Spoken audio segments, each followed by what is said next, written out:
Hey nerds, Farmer Jesse here. Welcome to Growers Daily, your daily dose of ecological farming insight. It is Tuesday, May 27th, 2025. Today, we're going to talk about green garlic and others as a cover crop, the magic of sunn hemp, and making mistakes so I can share them with you. Yeah, that's why I do it. So generous. So let's do it.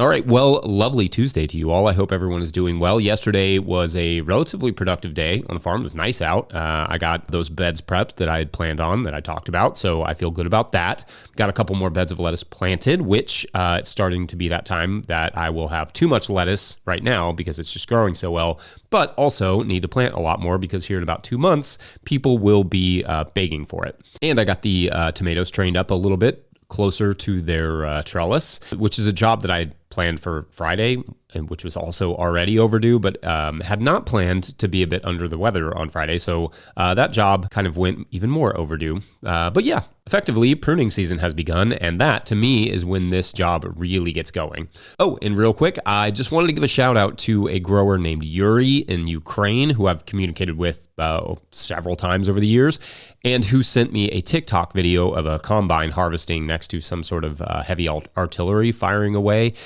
there in Ukraine, and I just cannot imagine what they're going through over there. Yuri said that they had been called up and weren't able to grow anything this year, but listen to Growers Daily every day. So if you're listening, Yuri, we're all thinking of you and sending our love. Unimaginable stuff. Okay, so in my usual graceful transitions, today I thought I would talk a bit more about some of the mistakes I've made with our high tunnel, at least our main one. These are things that I think, especially for those planning on building a high tunnel for this winter, well, these are at least some of the things to keep in mind that are mistakes that I've made and how I would maybe do them over. First, I really wish I had taken some more time to get the ground not only leveled, but perhaps raised up a bit.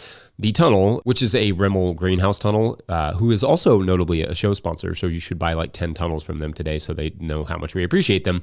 Anyway, the tunnel itself is nice and level, but the ground is clearly not, as evidenced by the fact that one end of the tunnel is a foot or more deeper into the ground than the other, by the fact that I can touch the trusses on one end by standing flat on the ground, and on the other end I have to jump. It's not a bad slant, and you can certainly build on uneven ground, but we find that the higher part is a little bit harder to irrigate than the lower side, and that has led to some imbalance in growth. The lower side is also just generally wetter. Like water actually will get in there quite a bit. It can be a good thing, but it isn't always. It will straight up flood on that bottom side of the tunnel in heavy rain events. Another mistake I made in that vein was not really having a great drainage plan, which I discussed in another recent episode. Well, to be fair, my original plan was to install gutters and water tanks, and I have not yet gotten around to that. But I do regret not also planning for draining away the massive amounts of water that hit the roof of that thing and kind of collect in one area on each of the sides. I likewise wish I had planned my doors better. These doors are still fixable, but I thought I could get away with having them slightly below ground just to kind of keep the air from coming underneath. And I could do that, but for like a week. But now, when the wood chips or soil or grass or something grows in that little track area, the doors won't really slide smoothly or close fully unless I dig them out. Now, I can cut them level with the ground and fill in the area below them, but that was, let's just call it dumb. All right, so if you're watching on YouTube, here's the door, and you can see they kind of go below ground a little bit, and I have this little just trench right here, and in the fall I dig it out, and then the doors kind of shut pretty easily, but then every spring I open them up and they get refilled. So that little trench ends up full of wood chips and plants, which is fun. Also dumb was not really putting down some kind of weed barrier on the outside where the baseboards are. I had been so annoyed dealing with landscape fabric on our old farm, I was determined to find another option. And what I found was, well, now just a bunch of weed whacking. And that's fine, I guess. But it's a lot of work, and the risk of weed seeds is ever present. Now, I know a concrete border would be the ultimate in weed blocking technology, but I hesitate to suggest that even that level of permanence in the beginning of your farm before you really know your space, even if you have the money. In fact, if you have the money for like a concrete border, perhaps getting electric and a fertigation system and like a ridge vent and those sorts of things, all those other little tweaks that can make a tunnel really, really great, might be a better investment first. Ultimately, our main tunnel is nice. It's functional. No issues with the structure itself. And I love that we bought the ridge vent. That was a good call. It really helps to cool that thing off in the summer. So shouts to Jackson Roulette for encouraging me to do that. So I love our tunnel, but I definitely see several things about it that I wish I had personally taken more time with. With our two smaller tunnels, although sure they are now more permanent with the infrastructure we installed on them, which is like trusses and a center purlin, ground post, wind bracing, all that stuff. I don't think of them with quite the same level of permanence because of how small they are, less than half the size of our main tunnel. They do fine on the slope, and my experience and dependence on them, especially this year, is lower, so I don't have as much expectation for them. And in general, I like that high tunnels can be put in a lot of different situations. Our friends at Grow Appalachia, for an example, install them all over the hilly, mountainous Appalachian region to help growers in those areas extend their seasons. I like that these tunnels can be kind of molded to different terrains and circumstances. So if you have the money and you really want to make a living off these structures, it is worth doing them the right way from the beginning and getting it all nice and level. But also, a tunnel can serve you well in many circumstances. So I don't want to discourage anyone who doesn't quite have the money from thinking they shouldn't get one if they can't make it perfect from the very start. But I do think those investments can really pay off. Anyway, things you did well or not well in your own high tunnel construction, anything you'd add, let us know, and we'll get to it on Friday, which is when we get to stuff. Otherwise, we're going to take a quick break, and when we come back, some ideas about growing crops as cover crops, BRB. Today's episode of Growers Daily is brought to you by Ring of Fire. What if you could turn your brush problem into black gold? The Ring of Fire biochar kiln is your spring tool for soil transformation, converting woody debris into high-quality biochar in just hours. Biochar will kickstart your compost, retain water and nutrients in your soil, and provide habitat for beneficial microbes. Now $19.95 with flat rate shipping. Their spring sale runs through June. Don't wait to boost your soil and optimize your inputs. Visit ringoffire.earth/growers now to learn more. Also, for more information on biochar, check out the No-Till Market Garden podcast interview with Kelley Wilson, inventor of the Ring of Fire kiln, that we will link in the show notes. Today's episode is also brought to you by FarmRaise. Still struggling with your balance sheet? Your lender's asking for a balance sheet and you're stuck with a spreadsheet mess or guessing your numbers? FarmRaise Tracks takes the stress out of farm finance. With one click, you can generate an accurate, up-to-date balance sheet that shows your assets, liabilities, and equity. No accounting degree required. You'll be ready for loan applications, tax season, or just a clearer picture of where your farm stands. Join thousands of farmers using Tracks to build stronger businesses. Get 20% off with code NOTIL20 at farmraise.com for the lifetime of your membership. All right, back to the show.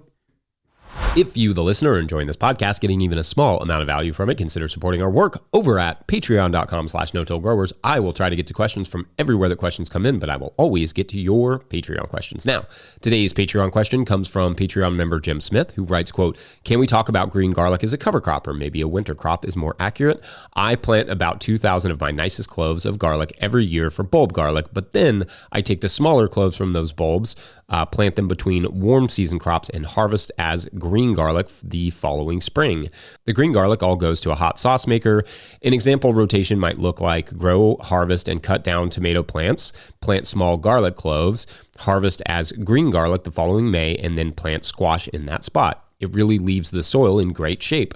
Our frost date isn't till June 1st, and that might be part of the reason that the timing for this works out so perfectly," end quote. All right, Jim, fun question here. Basically, Jim has a good use for a lot of garlic and can use loads of green garlic in the spring. May is fairly early, just in case it's not clear in much of the U.S. for garlic harvest. Ours is, typically like our main bulb garlic is out in late June. So not only is Jim able to pull all the garlic early, because again, Jim is going for green garlic here, but that frees up the bed earlier for the next crop. What I love about this is, well, there are actually a few things. One, your biggest bulb garlic is going to come from your biggest cloves. So a lot of times you end up with these really small cloves off of a bulb that won't create quite as big of a bulb. So maybe you want to find a different use for that. This is a great use for that. Also, there are not a ton of crops that aren't already considered cover crops that will grow that well all the way over the winter, depending on your climates. For us here, the list of crops that would survive in the field over the winter are basically like garlic, mosh, and spinach, and chickweed. Which isn't a crop we grow on purpose, but seems to think it is. And I have long said that where I can sow spinach in the fall, I like to do so for that reason. If nothing else, I get a few weeks of spinach in March when it bounces back, and it is incredibly sweet.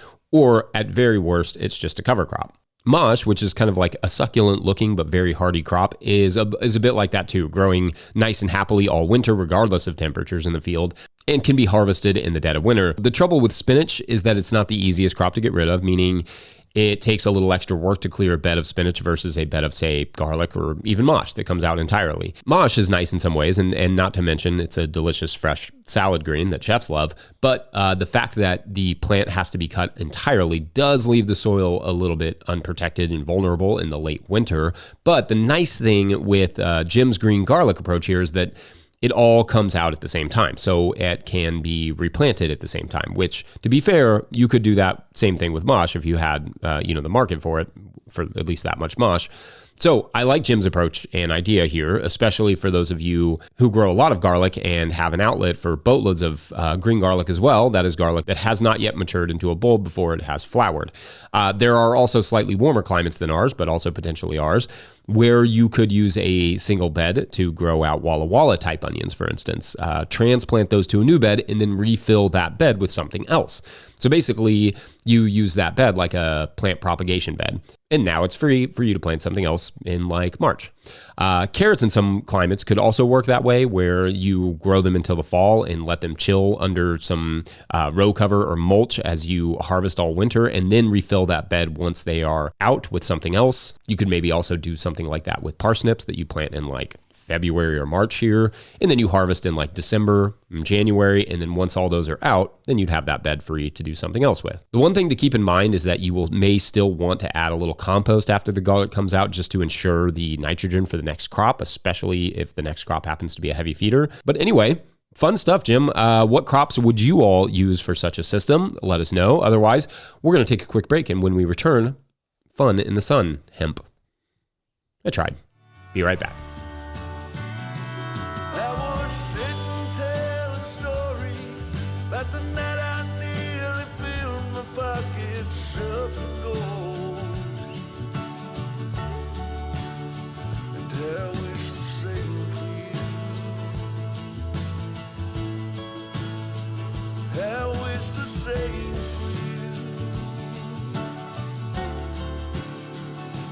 And I had you there to hold me.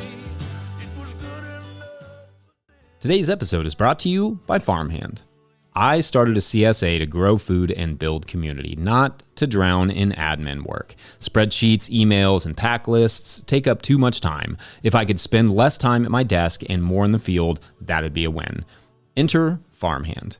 Farmhand automates billing, newsletters, websites, and member support, saving CSA farmers 20 plus hours a week. Focus on farming, not paperwork. See how Farmhand can help. Book a one-on-one demo with founder Ari at farmhand.partners/no-till. That's farmhand.partners/no-till. Today's episode is also brought to you by Precip. Precip is billed as the easiest way to keep track of rainfall, and that is true, but it is a lot more than that. Sure, you can open the app and immediately see accurate rainfall totals, but you can also save locations to see historical rainfall totals, wind speeds, and all sorts of other nerdy details. Their radar-based technology means you can ditch the rain gauge. I usually have to do that anyway because the kids find a way to smash it with a baseball bat. You can ditch the rain gauge and start tracking rain and other growing conditions all on your phone. Click the link in the show notes to find out more. All right, back to the show. All right, so I've been wanting to do a series on the different summer cover cropping options. Like last week, we covered buckwheat. So today, I thought we'd talk a little bit about one I have enjoyed using on and off over the last few years, sunn hemp. This is a tall, vigorous summer legume that I frankly do not talk enough about, but has been a favorite of ours in years past, especially leading into garlic planting in the fall. It builds soil organic matter really well. It does not harbor harmful nematodes. It's kind of actually good at not harboring them specifically. It fixes oodles of nitrogen, oodles being like roughly 120 to 140 pounds of nitrogen per acre, depending on the condition, which it may be slightly above average for a legume, or at least in the range of a slightly above average. It also generates a lot of above ground biomass, which may not make a perfect mulch, but can provide some nice organic matter to the surface. Although it's worth noting that sun hemp can also be quite fibrous, so that's something to take into consideration. Basically, that it will leave a mass of stuff on the surface for you to have to deal with later. However, it can have a lot of those benefits in a short amount of time, like 8 to 12 weeks, which is pretty fast for so much goodness compared to other legumes and other cover crops.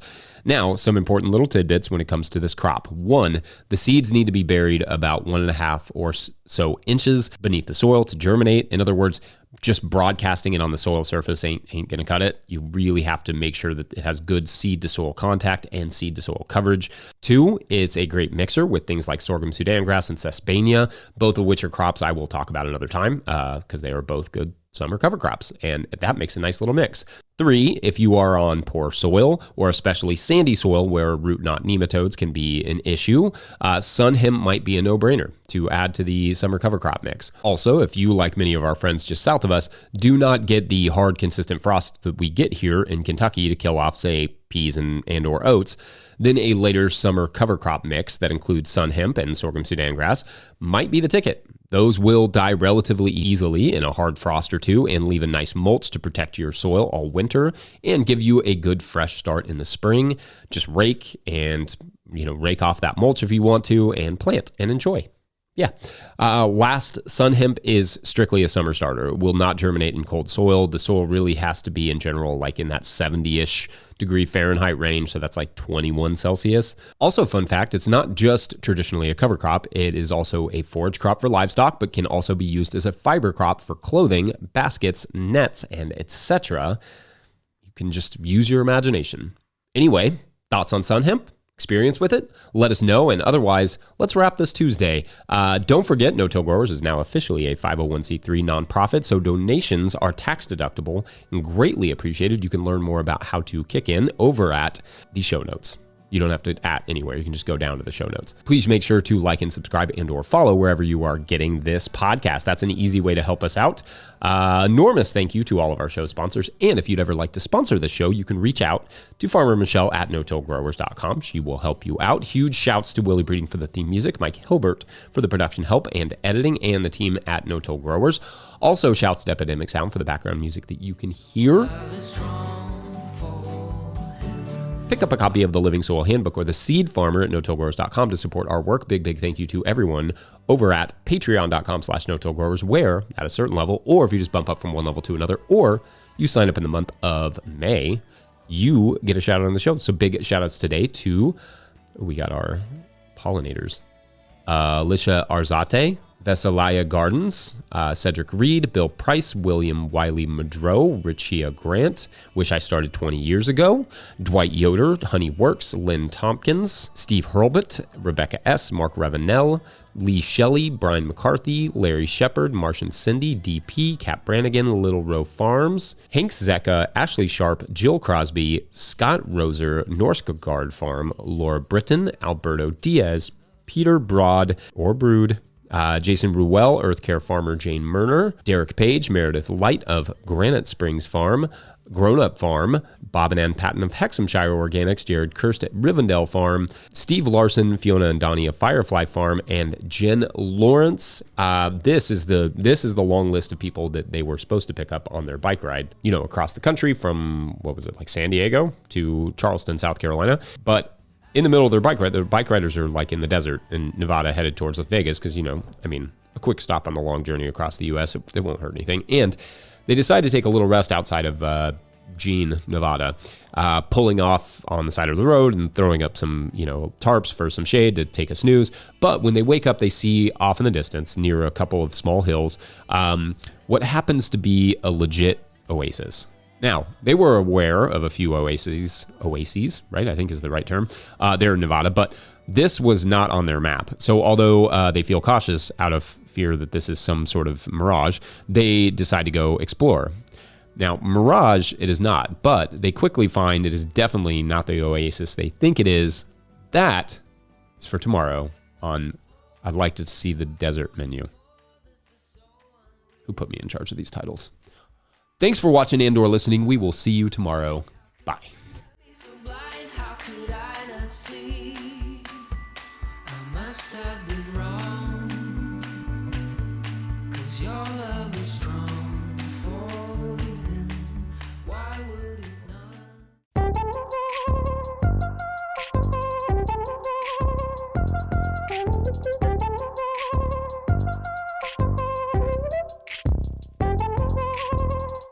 Going on now, it's the Memorial Day sale at Bray & Scarf. Now's your last chance to beat upcoming manufacturer price increases. Save up to 35% on select GE Profile and Cafe appliances. And save on in-stock GE refrigerators and best-selling washers and dryers. Plus, get next-day delivery, online delivery day tracking, and delivery day installation. Visit any of Bray & Scarf's convenient locations or shop online at brayandscarf.com, where it doesn't cost more to get more.